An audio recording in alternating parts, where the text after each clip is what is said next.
Hello, आवाज आ रही है मेरी? Hello hello. Hello hello. Hello. Okay okay, fine fine.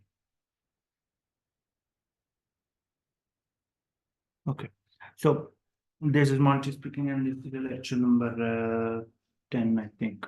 Yep, lecture number 10, and in this lecture we'll be talking about the rest of the lecture that was missed in the last lecture, and that was risk management. ठीक है, हमने ये वाला part cover कर लिया था about risk management, और मैंने आपको डिसिप्लिन एंड सिस्टम के साथ साथ ये भी बताया कि what are wallets and exchanges. आपको दो सेंसेस में बताया था कि वॉलेट्स में भी आपने अपने पोर्टफोलियो को डिवाइड करना है और कुछ चंक एक्सचेंजेस में भी रखना है। ऑल्सो ये वाली चीज़ भी बताई थी कि आपके वॉलेट्स के कुछ आपने अपने पूरे पोर्टफोलियो के कुछ चंक्स बनाने हैं। ठीक है, apart from that portfolio management में अब ये जो सेकंड पार्ट है, that is the portfolio management वाला हिस्सा। अब इसमें आपने ऐसे कंसिडर करना है, लेट्स सपोज आपके पास $10,000 है, आप उसको कैसे लेकर चलेंगे? तो सर सबसे पहले ना उस $10,000 के ऊपर आपने ट्रेडिंग प्रेफरेंस इस्तेमाल करनी है ना। What the hell is that?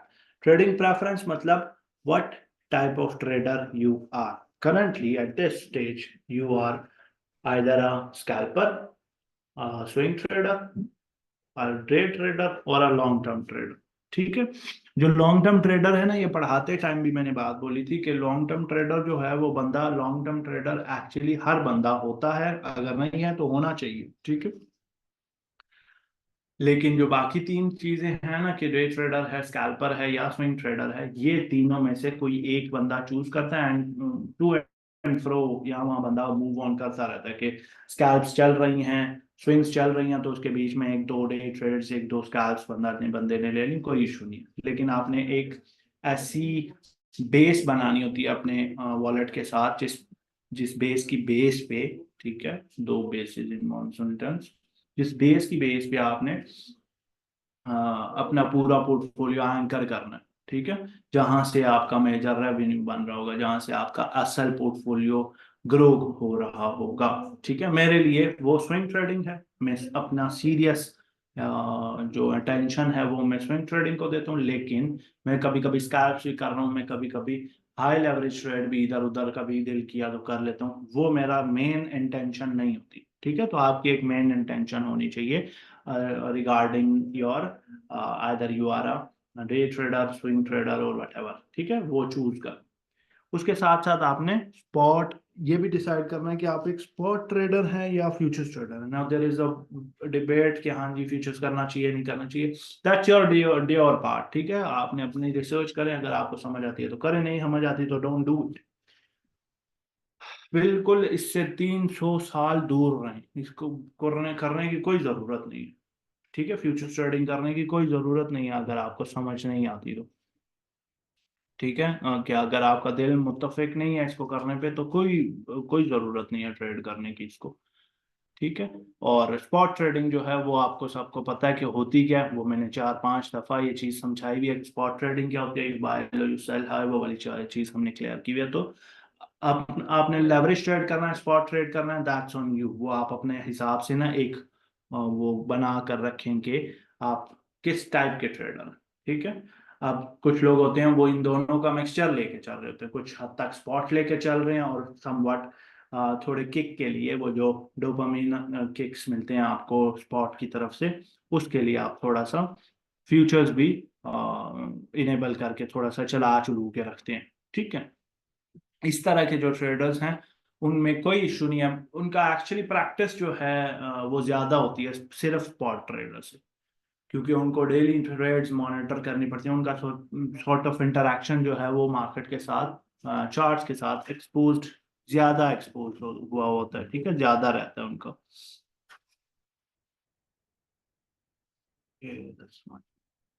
Okay.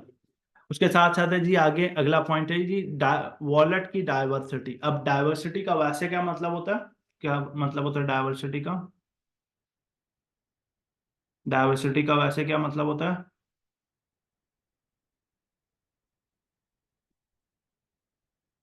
Hello.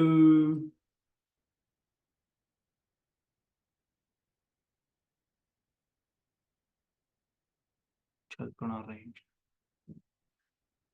Diversity का मतलब होता है कि डिफरेंट डिफरेंट चीज, डिफरेंट डिफरेंट टाइप्स की या डिफरेंट डिफरेंट एरियाज की चीजें एक उसमें हो, एक रेंज में अवेलेबल हो, एक उसमें एक स्पेक्ट्रम में हो, तो उसको एक डाइवर्सिटी कहते हैं। ठीक है। अब वॉलेट में डाइवर्सिटी का ये मतलब है कि आपकी पहली बात, आपके वॉलेट्स डिफरेंट डिफरेंट उसमें बने हुए होने चाहिए, चंक्स में, मीनिंग आपका एक लॉन्ग टर्म वॉलेट होना चाहिए, शॉर्ट टर्म वॉलेट होना चाहिए, मिड टर्म वॉलेट होना चाहिए, एक इस सेंस में। और दूसरी चीज कि आपके वॉलेट के अंदर डाइवर्सिटी होनी चाहिए, मतलब शॉर्ट टर्म वॉलेट में भी मल्टीपल कॉइन्स होने चाहिए। मल्टीपल मतलब 600 कॉइन्स नहीं, मल्टीपल मतलब उतने जितने आप मैनेज कर सको। जब जब मैं ये लफ्ज बोलता हूँ ना कि इतने कॉइन्स यूज करें जितने आप मैनेज कर सकते हो, इसका मतलब ये होता है मैनेज करने का कि specially for the long term coins आप उतने नंबर ऑफ कॉइन्स रखें जिनको आप हर दूसरे दिन, हर पांचवें दिन, हर हफ्ते, हर 2 हफ्ते बाद उसके प्रोजेक्ट की के ऊपर एक रीकैप देख सके कि हाँ जी पिछले 2 हफ्तों में क्या डेवलपमेंट्स हुई, did they deliver what they promised और व्हाट नॉट। ठीक है। अगर आपके तो ये जो प्रोजेक्ट्स के साथ कोप अप करके रखना है ना, अगर तो आप 10 प्रोजेक्ट्स को मैनेज कर सकते हैं तो 10 कॉइन्स लेकर रखें, अगर आप 400 को मैनेज कर सकते हैं तो 400 लेकर रखें, अगर तो आप सिर्फ 3 को मैनेज कर सकते हैं तो सिर्फ लॉन्ग टर्म में 3 कॉइन्स लेकर रखें। ठीक है। और शॉर्ट टर्म और मिड टर्म के बाकी जो शॉर्ट टर्म और मिड टर्म वाले कॉइन्स हैं उन उनमें मैनेज करने का लफ्ज जो है वो यूं यूज हो रहा होता है कि आप उसका टेक्निकल एस्पेक्ट मैनेज कर सकते हैं, यानी उसको टेक्निकली आप देख रहे हैं तो वो आप मैनेज कर सकते हैं, यानी कि उसकी आपने 4 ट्रेड्स लेट सपोज खोली हुई हैं, चारों स्कैल्प्स हैं हाई लेवरेज के, आप 2 ट्रेड्स ऊपर जा रही हैं, एक नीचे जा रही है, एक साइडवेज जा रही है, किसको बंद करना है, किसको ओपन करना है, किस पर टेक्निकल एनालिसिस कैसा परफॉर्म करना है, किसके ऑर्डर्स कहाँ लगाने हैं, वो चीज अगर आपके लिए ओवरवेलमिंग हो रही है, you are not about that life. ठीक है। ठीक है। तो अपनी लिमिट्स जो हैं वो देखनी है कि आप कितना एक्चुअली आप कितना मैनेज कर सकते हैं और कितना मैनेज नहीं कर सकते, दैट्स ऑन यू। और ये बड़ी जल्दी समझ आ जाती है। जैसे आपका ना एक बंदा पहाड़ी चढ़ रहा होता है ना, ठीक है, तो उसको 2-3 स्टेप्स के बाद खुद समझ आ जाती है कि ये कितनी पहाड़ी चढ़ सकेगा, और एक टाइम आता है उसको फिर अपनी बॉडी को पुश करना पड़ता है। ठीक है। और फिर एक टाइम ऐसा आता है कि वो थक थका कर अब वो पुश भी नहीं कर सकता, दैट्स योर एक्सटेंडेड लिमिट आपकी बॉडी की। ठीक है। तो आपने समवट योर स्वीट स्पॉट वो जगह ढूंढनी है जहां पर आप अपनी बॉडी को पुश भी कर रहे हैं, आप अपने ट्रेडिंग सिस्टम को इस सेंस में, ट्रेडिंग सिस्टम और ट्रेडिंग डिसिप्लिन को इस सेंस में पुश भी कर रहे हैं, इतना पुश करें कि वो टूट ना जाए। ठीक है। और इतना कितना उसको माइल्डली बिल्कुल ढीला भी ना छोड़ा हुआ हो कि वो बिल्कुल आप कंफर्टेबली ट्रेड कर रहे हो। ठीक है। तो अगर आप कंफर्टेबल है ना किसी भी दुनिया किसी भी काम के एस्पेक्ट में, तो कंफर्ट के साथ कभी ग्रोथ नहीं आती। ठीक है। ग्रोथ हमेशा हमेशा आपकी किसी ना किसी टाइप की स्ट्रेस से प्रोड्यूस होती है, कंफर्ट के साथ कभी ग्रोथ नहीं आती। ठीक है। तो अगर तो आप अपने ट्रेडिंग सिस्टम में कुछ ज्यादा ही कंफर्टेबल होने लग गए हैं कि हाँ जी सुबह उठे ये किया वो, there is something bad is about to happen with your portfolio और विद योर वॉलेट और व्हाट नॉट। ठीक है। तो वॉलेट डाइवर्सिटी आपने लाजमी फॉलो करनी है, अपने वॉलेट्स के चंक्स भी बनाने हैं, और वॉलेट्स के अंदर एक वॉलेट के अंदर एक स्पेसिफिक वॉलेट के अंदर आपने अपने कॉइन्स को मैनेज करने के हिसाब से नंबर ऑफ कॉइन्स भी अलग अलग रखने हैं, एक बास्केट में सारे नहीं डालने। ठीक है। ये वाली बात समझ आ गई वॉलेट डाइवर्सिटी तक?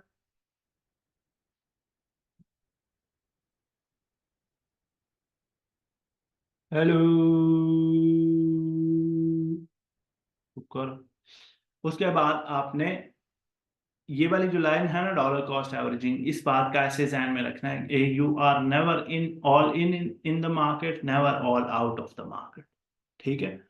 हर बार इवन अभी 59,000 आई वाज प्रीटी श्योर के I was we were hitting bottoms, लेकिन फिर भी मैंने 80 75 80% बाइंग की जस्ट इन केस, क्योंकि मैं भी कहीं ऊपर से नहीं उतरा हुआ, neither do I know future. तो मैंने अपने एनालिसिस के मुताबिक बाइंग की, that was a great opportunity, even though I bought the bottom I still bought about 80% just in case. ठीक है। फिर इसी तरीके से जैसे जैसे आपको टॉप्स के अंदाजे मिल रहे होते हैं, you get out of that trade partially first, then take another TP, then take another TP, gradually market को अलाउ करें। जैसे आप मार्केट्स में एंटर आहिस्ता आहिस्ता होते हैं, उसी तरह मार्केट से एग्जिट भी आहिस्ता आहिस्ता हो। ठीक है, that's why the dollar cost averaging has two aspects. ठीक है, मैंने आपको ये तो समझाया हुआ है ना कि DCA करने से प्राइस नीचे कैसे आती है ना, ये बात पता है ना, DCA करने से प्राइस नीचे कैसे आती है, बाइंग कॉस्ट जो है वो नीचे आ जाती है DCA करने से, सबको इल्म है इस चीज का। इसी तरीके से DCA आउट, जब आप DCA इन कर रहे हैं, ये जो जब आप एंट्री ले रहे होते हैं ना, कि आपने पहली TP ली, फिर दूसरी पहली एंट्री ली, फिर दूसरी एंट्री 10% लो पर ली, फिर तीसरी एंट्री 10% लो पर ली, तो आपकी एवरेज एंट्री जो है वो दूसरी एंट्री के करीब करीब कहीं ऊपर नीचे एवरेज बन जाएगी। ठीक है, तीनों एंट्रीज की एवरेज। इसी तरीके से जब आप multiple take profits, multiple TPs book करते हैं, उस केस में भी आपका ना ये जो वो है DCA है ना, ये काम करता है। आप पहली TP लेट्स सपोज $1 पर लिया, दूसरी TP $1.20 पर लिया, और तीसरी TP $1.50 पर लिया, तो आपकी जो एवरेज टेक प्रॉफिट होगा ना, that would be about somewhere around 1.22 और 1.23 और 25 और 28 और व्हाट नॉट। ठीक है, तो पॉइंट इज कि आपने लो बाइंग करनी है, हाई सेलिंग करनी है, and that's why and that's how your dollar cost averaging is here and will grow your total portfolio. ठीक है, पोर्टफोलियो वाले के साथ साथ एक रीबैलेंसिंग वाला पार्ट है। यहां तक मैं वैसे पिछले लेक्चर में पढ़ा देता होता हूँ, लेकिन आज हमने ये वाला लेक्चर में कवर करना है, क्योंकि कल वाला लेक्चर बहुत छोटा हो गया था बिकॉज लाइट चली गई थी। रीबैलेंसिंग, पोर्टफोलियो मैनेजमेंट में एक बहुत बड़ा पार्ट रीबैलेंसिंग का भी है, जो कि आज ही हम पढ़ेंगे। ठीक है, इसके साथ अगला पार्ट है जी ट्रेडिंग एथिक्स का। ट्रेडिंग एथिक्स से पहले हम रीबैलेंसिंग कवर करते हैं, ताकि आप ये वाला पार्ट जो है ना, this is one of those lectures, those part of, this is a part of that training जो सिर्फ आपको ट्रेडिंग में नहीं बल्कि लाइफ में हर जगह पर काम करेगी। ठीक है, the aim of this topic is to make you understand how do you run your gear system। gear system वाली कहानी सबको पता है क्या होती है। लेट्स सपोज मैं एक एक शर्ट सिलने की ना वो डालता हूँ, एक मिल बनाता हूँ शर्ट सिलाने की। उस मिल में शुरू शुरू में मैं सिर्फ अकेला काम कर रहा हूँ, मेरी शर्ट्स बिकने लग जाती हैं। आज मैंने 4 शर्ट्स बनाई हैं, चारों बेच दी। कल अगले 4 बंदे आए हैं, उन्होंने मुझे 6 शर्ट्स का ऑर्डर दिया। ठीक है, मैं सुबह से लेकर रात तक बैठा हूँ, तो मैंने 24 शर्ट्स प्रिपेयर किए और अगली आगे भेज दी। ठीक है, अब मैं क्या करता हूँ, 24 शर्ट्स मैंने आगे जिन बंदों को दिया, उन सारे बंदों ने मुझे 4 शर्ट्स का और ऑर्डर दे दिया। Now it's at this point that one gear of my mill, जो एक गियर, गियर पता है ना किसको कहते हैं, गियर पता है, वो जो रिज से नहीं होता, ऐसे सर्कल सा बना हुआ होता है ऐसे करके, ऐसे इसके इधर वो ऐसे ऐसे दाने होते हैं, इसको गियर बोलते हैं ना, पता है ना इसका। हाँ, शुक्र है, इतना कितना तो इल्म है। अब that one gear is not able to, कि मैं एक दिन में इतनी सारी शर्ट्स प्रिपेयर नहीं कर सकता। अब मुझे क्या करना है, मुझे इन गियर्स को ज्यादा करना है और बड़ा करना है। उसका जो ऑर्गेनिक और अच्छा प्रोसेस है, अच्छा तरीका है ना, वो ये है कि वो जो पैसे मेरे शर्ट्स के ऑर्डर से आए हैं, मैं उनसे मशीनें भी खरीदूं और I hire more people to do the job. ठीक है, इससे ये है कि मेरी मेल जो है वो ग्रो होती चली जाएगी। ठीक है, this practical example will be explained here. ठीक है, नाउ अंडरस्टैंड दिस के लेट्स सपोज आपका what ever amount of portfolio का साइज है, उसके हिसाब से आपने 3 किस्म के वॉलेट्स बनाने हैं। शॉर्ट टर्म वॉलेट होगा एक, मिड टर्म वॉलेट होगा एक, और एक लॉन्ग टर्म वॉलेट होगा। ठीक है, अब शॉर्ट टर्म वॉलेट में आपने 20%, ये परसेंटेजेस वेरी कर सकते हैं पर्सन टू पर्सन, लेकिन ये मैंने रखी हुई है अपने लिए। शॉर्ट टर्म वॉलेट में 20% शॉर्ट टर्म वॉलेट यूज होगा डे ट्रेडिंग या स्मॉल स्कैल्प्स के लिए, स्मॉल प्रॉफिट्स के लिए। मिड टर्म वॉलेट जो है वो 35% होल्ड कर रहा है, उसमें मंथली गेन्स वगैरह पड़े हुए होंगे। ठीक है, जो आपने स्विंग ट्रेड्स करनी है मोस्टली, अल्लाह अकबर। और लॉन्ग टर्म कॉइन्स जो हैं उसमें आपने मेजॉरिटी होल्डिंग्स जो हैं आपने वो रखनी है। इन सारे तीन किस्म के जो वॉलेट्स हैं ना, इनका पर्पस ये है कि at the end of your bull market और व्हाटएवर, इस इन सारों से आपने इसको फ्यूल देना है, and this is your final goal. Either you buy some assets, you create a business और whatever, this is what you are here for. Crypto is about this journey and this is the destination. ठीक है, ठीक है ना। अब हम $1000 की एक एग्जांपल लेकर आगे चलते हैं। $1000 हमारा पोर्टफोलियो वॉलेट का साइज कर इनिशियली जहां से हमने शुरू किया, दैट इज ऑफ $1000। अब $1000 में से $200 मैंने शॉर्ट टर्म डाल दिए हैं बाइनेंस के अंदर, कि मैं बाइनेंस में बार बार बार बार बार बार बार बार ट्रेड कर रहा हूँ। तो मैंने बाइनेंस में $100 $200 डाल दिए। 20% of the $1000, 35% of the $1000, that's about $350। वो मैंने बिटगेट में या बिंग एक्स में या किसी दूसरी एक्सचेंज में डाल दिए। दूसरी एक्सचेंज में डालने का मकसद बेसिकली ये है to actually be able to manage that, कि डिफरेंट एक्सचेंजेस में पड़े हुए वॉलेट्स डिफरेंट डिफरेंट पर्पज के लिए। अंडरस्टूड। और लॉन्ग टर्म वॉलेट्स जो है वो मैंने लॉन्ग टर्म जो है वो मैंने $450 जो है वो मैंने डाल दिए हैं रैबी वॉलेट के अंदर। That is my long term wallet, जिसमें 45% of my current portfolio worth पड़ी हुई है। यहां तक क्लियर है सारों को? ये डिस्ट्रीब्यूशन फिलहाल के लिए मैंने ऐसी की हुई है। Now because I am an active trader, मैं शॉर्ट टर्म में स्कैल्प भी कभी कभी कर रहा हूँ, मैं स्विंग्स भी कभी कभी कर रहा हूँ, मोस्टली स्विंग्स कर रहा हूँ, और मैं लॉन्ग टर्म में लगातार हर बार जब जब डिप आता है मैं बाइंग करके लॉन्ग टर्म में भेजता जा रहा हूँ। That's why I have all these 3 wallets. अगर कोई बंदा है जो लेट्स सपोज स्कैल्पिंग सिरे से करता ही नहीं है, उसको इसकी कोई जरूरत नहीं है, इसको भी इसमें घुसेड़ दे या इधर घुसेड़ दे, ठीक है, तो अपने हिसाब से ये चूज कर ले। मैंने सिर्फ तीनों केसेस इसलिए बता दिए ताकि वो बंदा जो इवन अगर कोई एक ऐसा बंदा है जो लॉन्ग टर्म होल्ड ही नहीं करता, लॉन्ग टर्म उसको चाहिए ही नहीं है, हालांकि वो एक नाइव बंदा है, बेहतर है कि यहाँ से वो अपने पैसे इसमें डाल ले या फिर इसमें डाल ले। लेकिन I am not a fan of not having a long term wallet. ठीक है, तो आफ्टर दिस अपनी डिस्ट्रीब्यूशन के बाद अब हम क्या करेंगे, फ्यूचर्स, जो शॉर्ट टर्म वॉलेट है उसको हम फ्यूचर्स और स्पॉट के लिए यूज कर सकते हैं। मिड मिड टर्म वॉलेट जो है वो जो हमारा दूसरी एक्सचेंज पे पड़ा होगा, that will be used for mostly for you for will be used for spot only.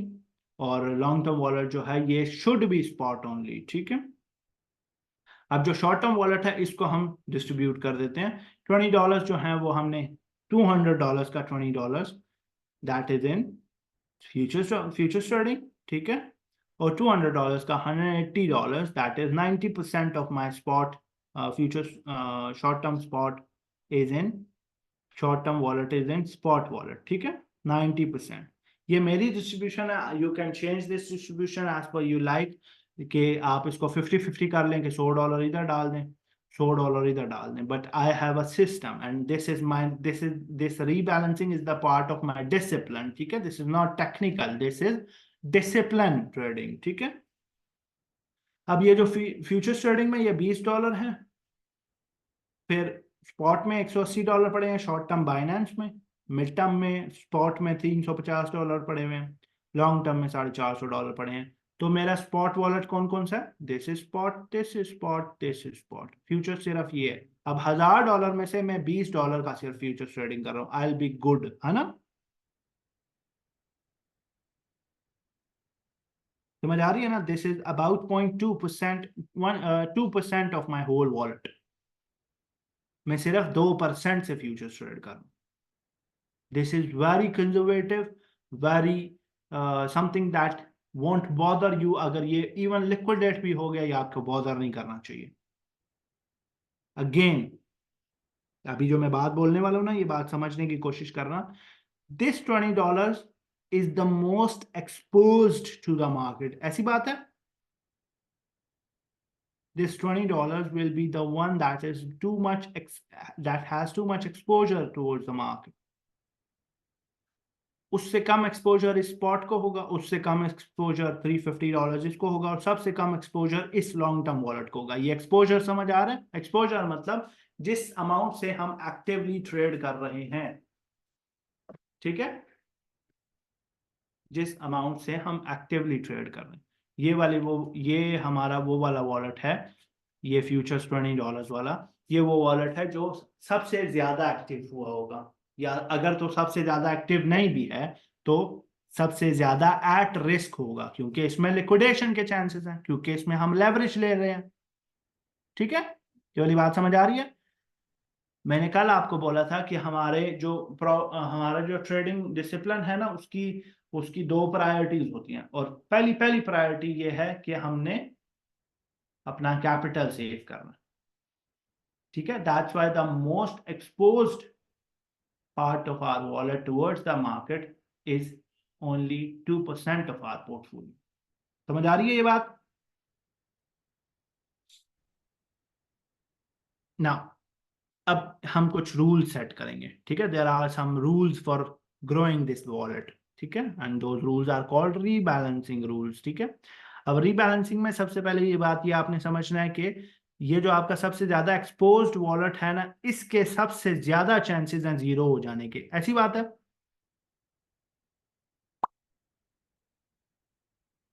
है ना?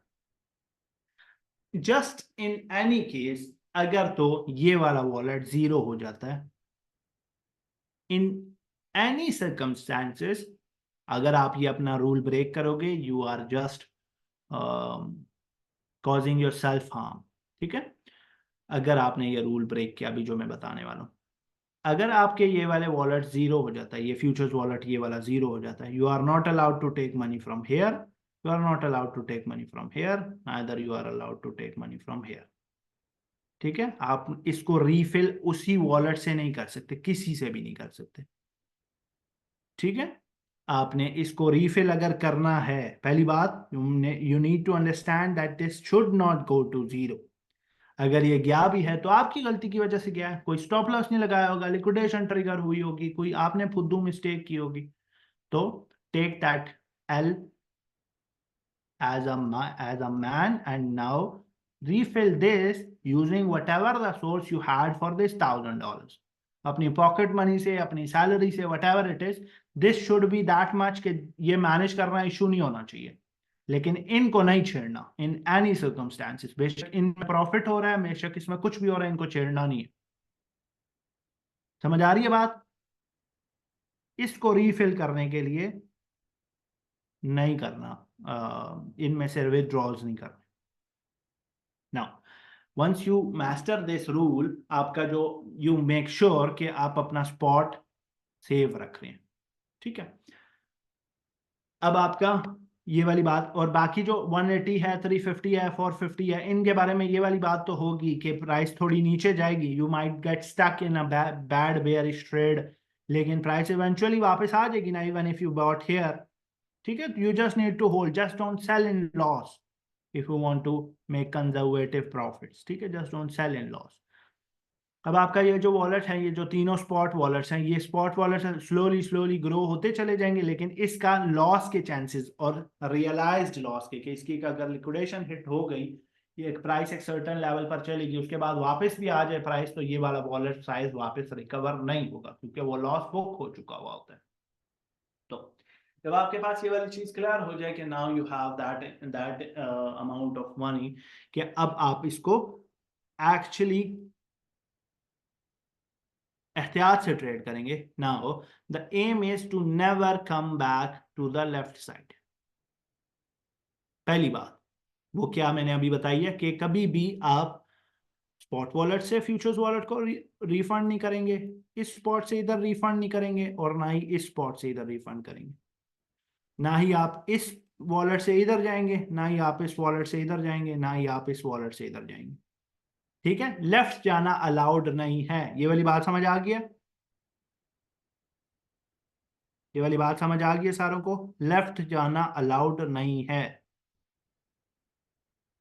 Okay, now that you understand this part, the second thing you should know is to, अब ये देखो, हर wallet जो आप trade कर रहे हो, बेशक वो ये वाला है, ये वाला है, ये वाला है, या ये वाला है, इन सब में स्पॉट बाइंग पड़ी हुई होगी, इसमें भी, इसमें भी, इसमें भी स्पॉट बाइंग पड़ी हुई होगी। वो स्पॉट बाइंग कभी नीचे जा रही है, कभी ऊपर जा रही है, ऐसी बात है ना? अब इसमें इसमें इसमें जब भी एक सर्टन लेवल बैलेंस का एक सर्टन लेवल रीच होता है, आपने रीबैलेंस कर देना। अब होता क्या रीबैलेंस वो बताता हूं, लेकिन एक रीबैलेंसिंग ट्रिगर रखना है। ऐसे समझें कि लेट्स सपोज ये $180 है, जब ये नीचे जाता है तो रीबैलेंसिंग ट्रिगर नीचे नहीं होता, रीबैलेंसिंग ट्रिगर सिर्फ ऊपर होता है, ठीक है। $180 से ये ग्रो करके लेट्स सपोज $320 तक चला जाता है, आपने इसका रीबैलेंस करना है। ये हर वॉलेट के लिए खुद ब खुद सेट करना है आपने अपने तरफ से, ठीक है। इसको रीबैलेंसिंग करनी है, वो कैसे करनी है कि इसमें से $140 वापस निकाले, वो $140 इसमें भेज दिए, इस वाले कॉइन एंड मेटा वॉलेट में, ठीक है, और इसको वापस 180 पर ले आए, ठीक है। अब इसका वो सर्कल दोबारा चलने लग गया कि अब हम वापस ग्रो करेंगे, इसको इसको वापस 320 पर लेके आएंगे, 140 फिर निकाल के वापस भेज देंगे, फिर 320 140 निकाल के फिर आगे भेज देंगे, फिर 320 140 निकाल के फिर आगे भेज देंगे।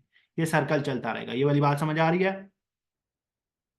इसको रीबैलेंसिंग ट्रिगर कहते हैं। यही काम आपने इस वाले वॉलेट के लिए भी रखना है, इस वाले वॉलेट के लिए भी रखना है। इस वाले के लिए चलो फिलहाल के लिए नहीं रखना, लेकिन will talk about that. Rebalancing trigger क्या होना चाहिए? Should be set for each wallet when this number hits you rebalance that wallet. जिस भी वॉलेट का रीबैलेंसिंग ट्रिगर हिट करता है, and no you should not be rebalancing based on a time scale, ठीक है, कि हाँ जी महीने की हर चौथी तारीख को रीबैलेंस करना है, नहीं, ठीक है। आपने रीबैलेंसिंग करना based on the price scale. क्या एक जब certain level of price hit होता है, worth of that wallet increases to a certain number, आपने रीबैलेंसिंग तब हिट करनी। रीबैलेंसिंग बेसिकली मींस के इस वॉलेट को इसकी इनिशियली असाइंड वैल्यू पर लेकर आना, ठीक है। इनिशियली असाइंड वैल्यू पर लेकर आना is the purpose of this, purpose of rebalancing. Now अब जैसे जैसे आप ये करते चले जाएंगे, इधर से लेट्स सपोज ये आपने 340 सेट किया हुआ था, तो हर बार 140 किस में 320 सेट किया हुआ था, हर बार 140 इसमें जा रहा है, ऐसी बात है। अब इस बात को समझें, because this is a short term wallet, इसमें स्पाइक्स होने के, ऊपर जाने के और इसमें लो आने के चांसेस ज्यादा हैं, क्योंकि इसको आप डेली या डे ट्रेड कर रहे हैं या स्कैल्प कर रहे हैं, ऐसी बात है ना। तो इसके ग्रो होने के चांसेस ज्यादा हैं और इसके ड्रॉप होने के भी चांसेस ज्यादा हैं। तो मोस्ट लाइकली वेरी ऑफन आपको इसको रीबैलेंस करना पड़ेगा, ठीक है। और जब जब रीबैलेंस करेंगे उसका पैसा इसमें भेजेंगे। फिर जब इसका लेट्स सपोज हर बार 340 इसमें इसमें आ रहा है, अच्छा उससे पहले मैंने एक चीज छोड़ दी, ये जो $20 है, जब ये ग्रो होता है ना, let's suppose to a certain number, let's say ये ये $40 हिट कर जाता है, इसको भी रीबैलेंस करते हैं, ठीक है। इस 40 से 20 यहाँ भेज देते हैं और वापस इसको $20 पर ले आते हैं। ये सबसे छोटा गियर होता है, ये जो फ्यूचर्स वॉलेट का गियर है ना, ये सबसे छोटा होता है। ये फ्यूचर्स वॉलेट का जो गियर है ये सबसे छोटा होता है, ठीक है। उसके उससे बड़ा आपका स्पॉट वाले का गियर होता है, ठीक है। उससे बड़ा गियर आपका मिड टर्म वॉलेट का होता है, ये थोड़ा कुछ ज्यादा ही बड़ा होता है, ठीक है। और सबसे बड़ा गियर जो है वो आपके लॉन्ग टर्म वॉलेट का गियर होता है, ठीक है। अब होता ये है कि सबसे स्पीड में ये वाला गियर चल रहा होता है, because it is too much expose towards the market, ठीक है। This gear, let me something else. ये जो है ना ये वाला gear, this is this gear, ठीक है। उसके बाद ये वाला जो गियर है that is spot wallet of short term trades. उसके बाद ये वाला जो वॉलेट है this is this wallet, and ये वाला जो पार्ट है दिस इज दिस वॉलेट। अब ये वाला गियर सबसे ज्यादा स्विंग हो रहा है, सबसे ज्यादा घूम रहा है, तो सबसे ज्यादा चांसेस इसके हैं। जब ये वाला थोड़ा एक बार पूरा चक्कर लगाएगा, फिर इसको एक स्विंग मिलेगा और फिर अगला स्विंग, फिर अगला स्विंग, फिर जब ये पूरा अपना एक साइकिल मार चुका होगा, तो इसके रिबैलेंस करने का टाइम आएगा। जब इसके रिबैलेंस करने का टाइम आएगा, हम पैसे इसमें भेज देंगे, ठीक है। और हमारा मेन एम क्या है? इस वॉलेट को ग्रो करते चले जाना, ग्रो करते चले जाना, करते चले जाना, ठीक है। अब बेशक वो प्राइसेस, अब ये जो ग्रोथ की बात मैं बोल रहा हूँ ना, वो ग्रोथ का मतलब ये है कि नंबर ऑफ कॉइन्स की एक्यूमुलेशन ज्यादा से ज्यादा होते चले जाए। For example let's say initially, अब देखो इस वाले वॉलेट से पैसे इसमें आ रहे हैं, इस वाले वॉलेट से पैसे इसमें आ रहे हैं, इस वाले वॉलेट से पैसे इसमें आ रहे हैं। ठीक है, ये वाली बात क्लियर है? सिवाय इस वॉलेट के बाकी सारे वॉलेट्स का, इसका, इसका और इसका, इन तीनों वॉलेट्स की एक सेकंड सोर्स ऑफ इनकम भी है सिवाय इस वॉलेट के। अब वो ये है, ये वाला वॉलेट खुद भी ग्रो हो रहा है ना, इसके अंदर पहले से खुद भी पैसे पड़े हुए होंगे ना, जो कि ऊपर नीचे हो रहे हैं। ठीक है, और इसको पीछे से इसकी भी सपोर्ट है। ठीक है, इसी तरीके से इस वाले वॉलेट की भी खुद भी ग्रोथ हो रही है, और पीछे से एक चंक हर बार, लेट्स सपोज हर महीने में एक $140 का चंक आता है। ठीक है, फिर ये 350 वाला वॉलेट वाला जो है, ये लेट्स सपोज $940 पहुंच जाता है, तो हम क्या करते हैं, बाकी सारे पैसे अगले वॉलेट में भेज देते हैं। ठीक है, जो कि बनते हैं तकरीबन $590, अगले वॉलेट में भेज देते हैं, और $350 उसी वॉलेट में वापस रखते हैं। उससे क्या होता है, ये वाला वॉलेट ग्रो हो रहा है। तो aim is to grow this wallet, इस वॉलेट की अपनी भी अमाउंट जो है वो ग्रो होती चली जाएगी, और इसको पीछे से भी चंक मिलता है। और ये जो लॉन्ग टर्म वॉलेट है, इसको मिड टर्म वॉलेट से एक बड़ा चंक मिल रहा है। जैसे हम यहाँ पे देखो $20 आगे भेज रहे हैं, इधर से आगे हम $140 भेज रहे हैं, और इधर से आगे हम $590 आगे भेज रहे हैं। ठीक है, तो हर बार इस वाले वॉलेट की ग्रोथ ज्यादा होने के चांसेस ज्यादा हैं। अब इस वाले वॉलेट में जब भी हम डॉलर्स आगे भेज रहे हैं ना, तो उसका बेसिकली मतलब ये है कि हम वो कॉइन्स जो इस वाले वॉलेट में हमने एक्यूमुलेट करके रखे हुए हैं, उन कॉइन्स को डीसीए कर रहे हैं। डीसीए मतलब बेशक प्राइस ऊपर है या नीचे है, हम नंबर ऑफ कॉइन्स इंक्रीज कर रहे हैं। फॉर एग्जांपल मैंने 40 SYN बाय करके रखे हुए थे, यहाँ पर 40 कॉइन्स पड़े हुए थे, मुझे पीछे से फंड्स आए हैं, और मैंने 40 कॉइन्स और भेज दिए हैं इसमें। फिर अगली बार और 40, बेशक उसकी प्राइस यहाँ पर इस पॉइंट पे जब मेरी पहली बाइंग थी तब $1 थी, इस पॉइंट पर वो $1.30 है, और इस पॉइंट पर वो $1.80 पे। प्राइस जितनी मर्जी हाई हो, जितनी मर्जी लो हो, मुझे नंबर ऑफ कॉइन से ताल्लुक है कि मेरे पास 120 कॉइन्स हो गए और ये ग्रो होते चले जाएंगे। तो इस ग्रोथ की मैं बात कर रहा हूँ। ठीक है, कि आपके पास नंबर ऑफ ग्रो, ये जो होल्डिंग है ना आपकी, ये ग्रो होती रहे। अब जब ये आपके साथ साथ साथ साथ ग्रो होती चली जाएगी, एक पॉइंट ऐसा आएगा कि आपका ये वाला वॉलेट साइज इस कदर बड़ा हो जाएगा, इंशाल्लाह ये इस कदर बड़ा हो जाएगा कि इसके सामने ये मिड टर्म वॉलेट जो है, ये इतना छोटा सा नजर आएगा। एंड व्हेन दैट हैपेंस, उसके हिसाब से ये जो पीछे शॉर्ट टर्म वाला वॉलेट है वो इतना कितना, और उसके पीछे फ्यूचर्स वाला वॉलेट इतना कितना। जब इतनी बड़ी इरेगुलरिटी बन जाती है ना आपके उसमें वॉलेट के अंदर, आप क्या करते हैं, इस पूरे पोर्टफोलियो को रीबैलेंस कर जाते हैं। ठीक है, उससे ये होता है कि initially you started with $1,000, now you are at $4,000। ठीक है, अब आप वही वाली जो इनिशियल आपने वो रखी थी ना, डिस्ट्रीब्यूशन रखी थी, उसी को इंक्रीज करके $400 का, $4,000 का 20% शॉर्ट टर्म वॉलेट में, दैट इज $800। $4,000 का 35% in mid term wallet, that is $1,400। $4,000 का रेस्ट जो भी बचता है, that is in रैबी wallet, that is $1,300। ठीक है, अब बेसिकली आपने किया ये है कि वो जो आपका इतना बड़ा mid term long term portfolio हो गया था, उसके हिसाब से आपने अपने पीछे वाले गियर्स जो हैं वो भी छोटे छोटे जो थे उनको बड़ा कर लिया।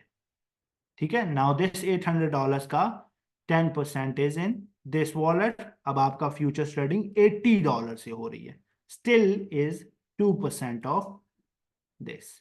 ठीक है, अब आप $80 से जनरेट करके प्रॉफिट्स इसमें डालेंगे, फिर इससे इसमें डालेंगे, फिर इससे इसमें डालेंगे। ठीक है, and that's the organic growth you will B experiencing if you apply this. अब मेरी बात ये जहन में रखनी है कि अगर तो आप ये कहते हैं ना कि अगर मैं $1000 हैं, ठीक है, तो मैं $500 फ्यूचर्स में डाल देता हूँ। ये जो हमारी रिस्क मैनेजमेंट होती है, ठीक है, एक नया अनपढ़ जो बंदा होता है, मार्केट से अवेयर नहीं होता, $500 में फ्यूचर्स में डाल देता हूँ। 10x की मैं एक ट्रेड लूंगा, उसमें 50% भी प्रॉफिट हुआ, $250 विच ये जो $250 है, दिस इज वेरी लाइकली, हाँ जी बिल्कुल हो जाएगा, कोई मसला नहीं है, हो जाएगा। लेकिन $250 प्लस भी हो सकते हैं और $250 माइनस भी हो सकते हैं। फिर जब $250, अब ये देखो, 500 डॉलर से $250 बनाना इज लाइक जस्ट 50% पंप, है ना, 50% राइज करना, which is easy relative to making 250 से वापस $500, दैट इज 100% राइज, ठीक है, which is not that easy कि अपने वॉलेट का 2x करना। ठीक है, तो आपकी ये जो इनिशियली जहन में वो बैठी हुई होती है ना कि जी हम रीबैलेंसिंग, हमारी जो इनिशियल इन्वेस्टमेंट है उसका आधा फ्यूचर्स करेंगे आधा स्पॉट करेंगे, कोई बैक एंड पे वो नहीं रखा हुआ कि जी लॉन्ग टर्म वॉलेट आपका वहां पे ग्रो हो रहा है नहीं हो रहा। अगर आप इसको इस तरीके से एक कंसिस्टेंसी के साथ नहीं लेकर चलेंगे, you don't have any chances to grow in this market whatsoever, except for a तुक्का। ये वाली बात समझ आई है? This is how you professionally grow in this market, rebalancing, this is the genie of this market. समझ आ रही है? अब इन सारी चीजों के साथ साथ एक चीज ये है कि हम ये शॉर्ट टर्म वॉलेट में, लेट्स सपोज इस वॉलेट में हमने जो कॉइन्स लेकर रखे हैं, इस कॉइन्स में, इस वॉलेट में जो हमने कॉइन्स लेकर रखे हैं, या इस वॉलेट में हमने जो कॉइन्स लेकर रखे हैं, उनके अंदर हमने 6 कॉइन्स लिए हैं, 1 2 3 4 5 6, 6 कॉइन्स लिए हैं, और एक कॉइन बहुत ऊपर चला जाता है और एक कॉइन बहुत नीचे चला जाता है। उस केस में हम क्या करेंगे, that is what you call a wallet rebalancing. ठीक है, ये हम पोर्टफोलियो रीबैलेंसिंग पढ़ रहे हैं। अब हम एक वॉलेट के अंदर, बेशक वो बाय ये शॉर्ट टर्म वॉलेट है, मिड टर्म वॉलेट है, लॉन्ग टर्म वॉलेट है व्हाटएवर इट इज, हम वॉलेट की रिबैलेंसिंग कैसे करते हैं उसके लिए एक एग्जांपल है एसेट रिबैलेंसिंग की। ठीक है, लेट्स सपोज आपने $180 के ये 6 कॉइन्स बाय किए हैं, बिटकॉइन 25% का बिटकॉइन बाय किया हुआ है which is of $45, Ethereum buy किया हुआ है $20 का, दैट इज 20% का, दैट इज $36, एलडीओ बाय किया हुआ है 15% का, $27, मैटेक 15% का, $27, एसवाईएन 15% का, $27, और एक शिट कॉइन आपने लेके रखा हुआ है दैट इज $18 का, पेपे। ठीक है, now what happens after some time, for some reason market pumps or dumps or whatever happens, आपके पोर्टफोलियो का साइज $289 हो जाता है। ठीक है, एट दिस पॉइंट आपके वॉलेट की रीबैलेंसिंग हिट नहीं हुई, वॉलेट की रीबैलेंसिंग हिट नहीं हुई, you just kept it at $320 to it. आप ये देखते हैं कि एक्चुअली आपके वॉलेट की जो इनिशियली वो थी ना सेट परसेंटेजेस थी, ये वाली values, these have now changed. ठीक है, you just simply make them rebalance again। अब देखो, अगेन मेरे पास 25% का बिटकॉइन पड़ा हुआ है, 10% का इथीरियम पड़ा हुआ, 20% का इथीरियम पड़ा हुआ है, 15% का एलडीओ, 15% का मैटिक, 15% का एसवाइन, और 10% का पैपे। लेकिन by doing this, by going from here to here, हुआ ये है कि मेरा बिटकॉइन, मैंने थोड़ा बिटकॉइन और बाय किया, मेरे पास $47 का इथीरियम था, मैंने वो थोड़ा और बाय किया, मैंने एलडीओ जो है वो मेरा थोड़ा सा पंप हो गया था, ज्यादा पंप हो गया था, उसमें से मेरी बुकिंग भी हो गया, टीपी भी बुक हो गया हुआ है। ठीक है, मैटिक जो है वो गिर गया था, उसको डीसीए भी कर लिया हुआ है। ठीक है, एसवाईएन जो है वो थोड़ा सा ड्रॉप हुआ हुआ है। ठीक है, 27 से 39 पर आया हुआ है, 27 से 39 पर आया, तो मैंने, और ये 14% पे, तो $5-7 का मैंने और लेकर रख लिया। ठीक है, और पेपे जो है ये $18 से गंदा पंप पे $67 पर गया था, तो बाकी के पेपे भी मैंने बुक कर लिए। Bye doing this I actually, मैंने सिर्फ एक चीज की है कि मैंने इनिशियल जो परसेंटेजेस सेट की हुई थी उस पर मैंने अपने वॉलेट को वापस लेकर आया हूँ। लेकिन इससे हुआ ये है कि एक्चुअली मैंने एक तीर से दो शिकार किए, and what I did is कि मैंने अपने स्पॉट वॉलेट में टीपीज भी बुक किए और अपने स्पॉट वॉलेट में डीसीए भी कर लिया। समझ आ गई है ये वाली बात? एक ही गो में टीपीस भी बुक हो रही हैं और डीसीए भी हो गया। ठीक है, ठीक हो गया। ठीक है।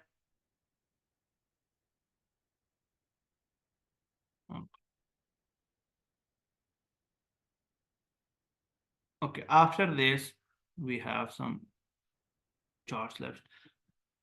रिबैलेंसिंग अल्लाह अल्लाह करके आपको समझ आ जाए, क्योंकि this is one of those topics that people literally pay about $2,000, $1,600, $1,200 for just one proper lecture. I hope this was I was good enough to teach you this.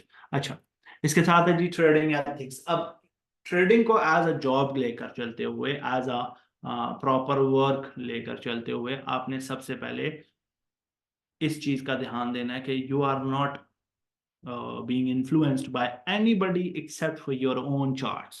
So trade the chart। ठीक है, charts trade किया करें। ठीक है, छोड़ दें क्या news आने वाली है, छोड़ दें कि आपने क्या इंटरप्रिटेशन करनी है उस न्यूज की, छोड़ दें इन सारी चीजों को, चार्ट्स ट्रेड करें। जिस दिन न्यूज आनी है उस दिन थोड़े से प्रिकॉशनरी मेजर्स ले लें, स्टॉप लॉसेस लगा लें, लो लेवरेज ट्रेड करें, लेकिन ट्रेड अपने आपने अपने न्यूज की बेस पर कभी नहीं करनी, सिर्फ और सिर्फ अपने एनालिसिस की बेस पर करनी है। ठीक है, and I am telling you this from experience कि जब जब आप मार्केट को ओवर स्मार्ट कर प्ले आउट करने की कोशिश करोगे, market will rack you and will kick you so far down the red lines कि आप वहां से रिकवर करना बहुत मुश्किल हो जाएगा। ठीक है, तो फैंसी होने की जरूरत नहीं है, चार्ट ट्रेड किया करें। ठीक है, अब न्यूज की इंटरप्रिटेशन जो है वो अलग अलग होती है। जैसे लेट्स सपोज मेरे लिए बिटकॉइन की आज की क्लोजिंग $61,000 पर हुई है, आपके लिए $61,000 पर ही हुई होगी, है ना? ऐसी बात है ना। चार्ट्स ऑब्जेक्टिव होते हैं, ठीक है, सब्जेक्टिव नहीं होते। चार्ट्स पर ओपिनियन नहीं होते, चार्ट्स फैक्ट्स होते हैं। लेकिन न्यूज जो होती है ना, ये ओपिनियटेड होती है, मीनिंग ये सब्जेक्टिव इंफॉर्मेशन होती है। For example, bank of China में आग लग जाती है। अब यूएसए वालों के लिए ये बात पॉजिटिव है या नेगेटिव है? यूएसए वालों के लिए ये वाली बात पॉजिटिव है या नेगेटिव कि बैंक ऑफ चाइना में आग लग गई है?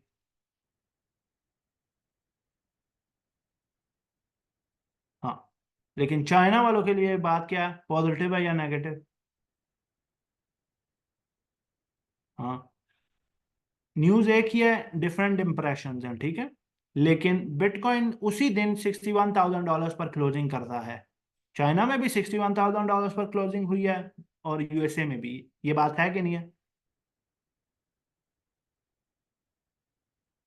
है ना?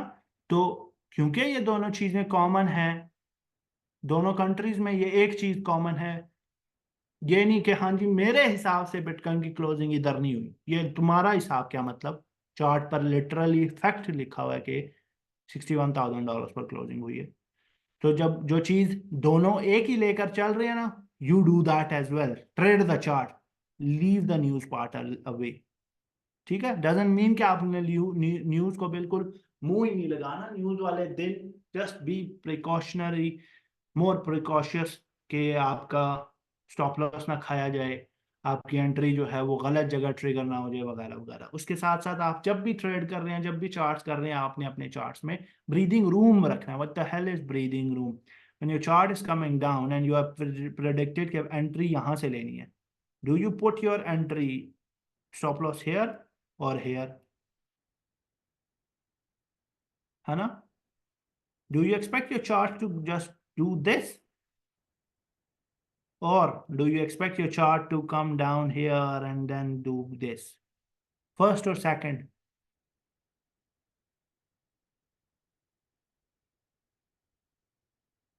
है ना? तो ये जो दूसरा हिस्सा है ना, this part of the trade is called the breathing room for the trade itself. इसका मतलब ये है कि आप चार्ट को सांस लेने की कोशिश कर दे रहे हैं कि यहाँ से सांस ले ले, थोड़ा नीचे आ ले, फिर बेशक ऊपर चला जाए। You are not actually trying to catch this bottom. You are just trying to buy it low enough rather than buying here. ठीक है, तो चार्ट्स में स्टॉप लॉस को थोड़ी सी जगह देनी है। अगर आपने यहां से बाइंग की है ना, तो स्टॉप लॉस यहां नहीं लगाना। आप इतने बड़े फन्ने खान नहीं है कि प्राइस यहीं से बाउंस हो जाए। ठीक है, तो ब्रीदिंग रूम प्रोवाइड करना। उसके साथ साथ आपको एक और चीज बताई हुई है कि पीरियोडिक टारगेट्स रखने हैं। कल मैंने ये बात की थी कि you need to have some sorts of targets, कि आज के दिन में मैंने इतने बनाने, आज के हफ्ते में, इस हफ्ते में मैंने इतने बनाने हैं। और वो पीरियोडिक टारगेट्स को आप कैसे लेकर चलेंगे, ये भी मैंने क्लियर किया हुआ था। क्लियर किया कि नहीं किया है ना, कि अगले दिन में पिछले टारगेट्स लेकर आने हैं या नहीं लेके आने, ये सारी चीजें हम बात कर चुके हैं ना। ओवर ट्रेडिंग नहीं करनी। अपने कोटा, मैंने जो कोटे वाली बात की थी कि 5 ट्रेड्स का कोटा आपको सेट किया हुआ है, 5 से 6वीं ट्रेड नहीं होनी चाहिए। या आपने अपने 5 सेट किया या 25 सेट किया, दिस इज सब्जेक्टिव। ठीक है, आप अपने हिसाब से अपने डिसिप्लिन में जितने मर्जी सेट करें। और उसको अगर आप ब्रेक करते हैं, दैट इज ओवर ट्रेडिंग। ठीक है, और रिवेंज ट्रेडिंग नहीं करनी। अगर आपने $5 एक ही ट्रेड में, पहली ही ट्रेड में लूज कर दिए तो get out of that market. Today is not your day. There will be a new tomorrow. कल ट्रेड कर लेना, कोई इशू नहीं। और कल भी एक क्लियरर माइंडसेट से, इमोशंस को बैठक से बाहर बिठा कर आके अंदर ट्रेड करनी है। ठीक है, ओवर ट्रेडिंग भी नहीं करनी और ना ही रिवेंज ट्रेडिंग करनी है। ठीक है, कि हाँ जी तुम सोलाना ने मेरे $60 खाए हैं, तो मैं सोलाना से $70 निकालूंगा, सोलाना तुम्हारा $100 खा जाएगा। और ठीक है, मार्केट के साथ इस तरीके से खेलते नहीं होते कि हाँ जी तुमने ये किया तो मैं ये करूंगा, मैं ये नहीं कर दूंगा, मार्केट वो कर देगी। मार्केट फंसा लेती है आपको। ठीक है, और ये इतना गंदा रैबिट होल होता है, इसका कोई एंड नहीं होता। खासकर रिवेंज ट्रेडिंग का। ओवर ट्रेडिंग को फिर कॉप अप किया जा सकता है, लेकिन रिवेंज ट्रेडिंग का कोई वो नहीं होता, एंड नहीं होता। और जो भी आप प्रॉफिट्स बनाते हैं, डिसाइड फॉर योरसेल्फ, क्या आप कैश आउट करना चाहते हैं या कैश इन करना चाहते हैं। मतलब अगर और इन्वेस्ट करना है, अगर आप कैश आउट करना चाहते हैं दैट्स ऑन यू। अगर आप कैश इन करना चाहते हैं या आप री इन्वेस्ट करना चाहते हैं अपने प्रॉफिट्स को, दोनों केसेस में रिस्क मैनेजमेंट 101 पर वापस जाना है। And what was that, invest what you can afford to lose. Understood, ये वाली बात समझ आ गई है।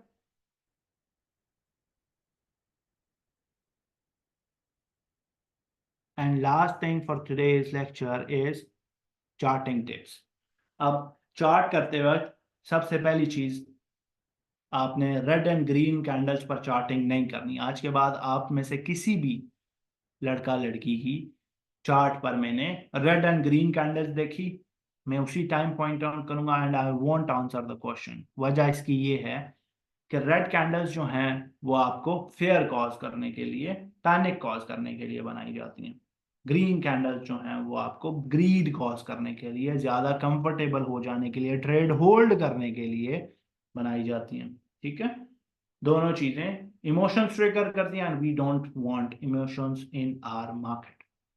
ठीक है, चेंज योर कैंडल कलर्स। दूसरी चीज, मल्टीपल टाइम फ्रेम्स यूज कर रहे हैं अपनी एंट्री की कंफर्मेशन के लिए। बेहतर तरीका होता है टॉप डाउन एनालिसिस करना, TDA करना, top down analysis. And that is कि आप वट एवर टाइम फ्रेम के ट्रेडर हैं, मैं ऑलरेडी बता चुका हूँ कि मैं जो हूँ, मैं डेली 4 आवर्ली और 45 मिनट टाइम फ्रेम ट्रेड करता हूँ। तो जब मैंने एक स्विंग ढूंढनी है तो मैं डेली चार्ट ट्रेड करूंगा, चार्ट करूंगा पहले। उसके बाद उसका 4 आवर्ली चार्ट देखूंगा कि जहां मैं एंट्री लेना चाह रहा हूँ वहां पर क्या मामला हो रहे हैं। और आखिरी में 45 minute and sometimes I go into 15 minute. इसके ऊपर एक क्लास होगी इंशाल्लाह आपकी। ठीक है, उसके बाद यूज द ब्रश वाली बात। ये यूज द ब्रश का क्या मतलब है कि लेट्स सपोज आपने कॉइन को यहां पर देखा एंड यू आर सेइंग कि यहाँ पर डबल बॉटम है, एंड आई प्रेडिक्ट कि अगर प्राइस जो है ऐसे ब्रेक करके इधर आ जाती है और प्राइस यहाँ से ऊपर चली जाती है, तो इस तरीके का मूवमेंट मैं एक्सपेक्ट कर रहा हूं। और आप 4 दिन बाद आते हैं ट्रेड पे चार्ट के ऊपर, तो देखते हैं कि चार्ट कुछ इस तरीके से मूव हुआ है। तो you will be confident on your trades more than you think कि हाँ जी मैंने लास्ट टाइम बोला था कि प्राइस यूं मूव करेंगे, and price did exactly around that that means I am good with my charting, ठीक है, क्योंकि 4 दिन बाद आपको याद नहीं रहेगी कि you what you predicted about the chart, लेकिन ट्रेडिंग व्यू को याद रहती है कि यू ड्रू समथिंग यार, आपने कुछ बुरशी मारी है यहाँ पे, कुछ चूना करके गए हो आप, ठीक है, ठीक है। तो ये क्रिएटिवली ब्रश जो है वो ड्रॉ करना है, तुक्का नहीं मारना, ठीक है। तुक्के का मतलब है कि ये जो डबल बॉटम वाली कहानी मैंने अभी बताई है ना, कि आप यूं डबल बॉटम यहाँ देख रहे हो और उसके बाद यहाँ पर, तो ये जो मैं जो जब आपको चार्ट पर ब्रश बनाकर दिखाता हूँ ना, मैं जब आपको कहता हूँ कि I expect price to go something like this and then do this, मैं बेसिकली ये सपोर्ट से रिजेक्ट, ये रेजिस्टेंस से रिजेक्शन होगी, यहाँ पर रीटेस्ट होगा, then the next resistance here, और उसके बाद अगला टीपी यहाँ पर प्राइस बस कर देगी and then will start falling. मैं इतनी बड़ी कैलकुलेशन करने के बाद आपको वो बुरशी ड्रॉ करके दिखा रहा हूँ, ठीक है। तो वो जो ब्रश वाली सिचुएशन है, तुक्के मार के नहीं करने, कुछ प्रायोरिटी ये अप्लाई करने के बाद उस पर रिएक्शन करना है, ठीक है। उसके साथ साथ क्रिएटिवली ट्रेड करना है rather than conventional charts and, जब आपको मैं चार्ट पैटर्न्स वाला लेक्चर दूंगा उसके उसमें उस क्लास में इस बारे में बेहतरीन आपको समझ आ जाएगी कि मैं क्रिएटिव और कन्वेंशनल क्यों करता होता हूँ, ठीक है, कि आपने कन्वेंशनली ट्रेड नहीं करना, आपने क्रिएटिवली ट्रेड करना, ठीक है, इसके ऊपर क्लास होगी। फिर एक और चीज है कि आपने फ्रैक्टल्स ढूंढने होते हैं मार्केट में, ठीक है, फ्रैक्टल्स। आपको कुछ दिन पहले, if anybody knows what I am talking about, कुछ दिन पहले मैंने आपको बोला था जब मार्केट $59,000 वाले एरिया के पास पास आ रही थी, आई genuinely shared a chart which was called the falling knife situation, है ना, कि फॉलिंग नाइफ किस तरीके की होती है। फॉलिंग नाइफ प्रोड्यूस होती है, प्राइस नीचे आती है, लोगों को लगता है डबल बॉटम बन रहा है, लोग लॉन्ग करते हैं, और डबल बॉटम के साथ ही नीचे जो लिक्विडिटी पड़ी होती है, प्राइस उसको खाने के लिए दोबारा एक और बॉटम बनाती है, अंदाज और एक्चुअल बॉटम एग्जैक्टली वो बॉटम $59,000 का आपकी झोली में रख कर, 59,000 में 56,500 जो था, वो बॉटम आपकी झोली में डालकर मैं उस दिन गया था, ऐसी बात है। ये चीजें आपको हिस्ट्री, आप चार्ट्स के प्रायर मूवमेंट स्टडी करते हैं based on what is happening right now, this is what you call fractal studies, ठीक है।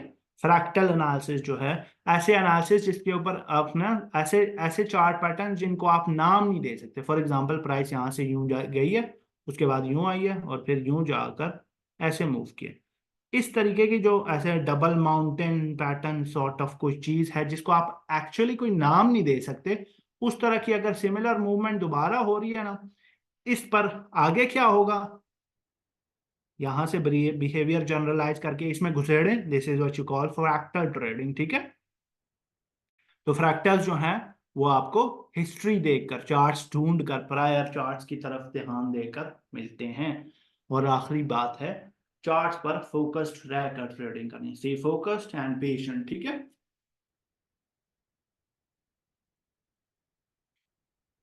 And with that said, this ends today's lecture. I am sorry this was a little longer because I had to cover yesterday's lectures part in this one as well.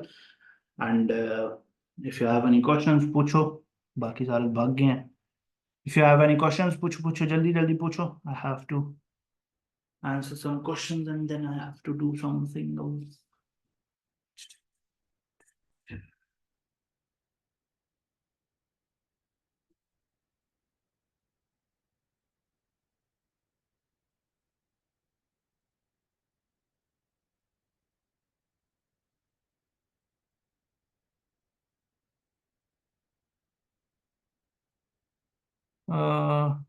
ऐसी है update, अच्छा arts के class के दौरान update नहीं दे सकता हूँ। मोटी भाई ट्रेडिंग के अलावा क्या करते हो, अल्लाह के बंदे को सवाल पूछे। No sir I think okay okay okay. So with that said, this ends today's lecture. I hope you learned something new. If you did, do leave a feedback in free group feedback section. मिलते हैं आपसे अगले lecture में। अल्लाह हाफ़िज़। सवाल पूछे। What should be the long term holding? काफी सारे कॉइन्स बताए हैं, LDO, टिया, XRP और ENA, सुई, मैव, but actually it's the cause of that mounting type rise or shorts. And हाँ, short of कुछ भी हो सकता है. But if I trade, what exactly matching will look in daily for hourly? You look for confluences. That's what you are learning here.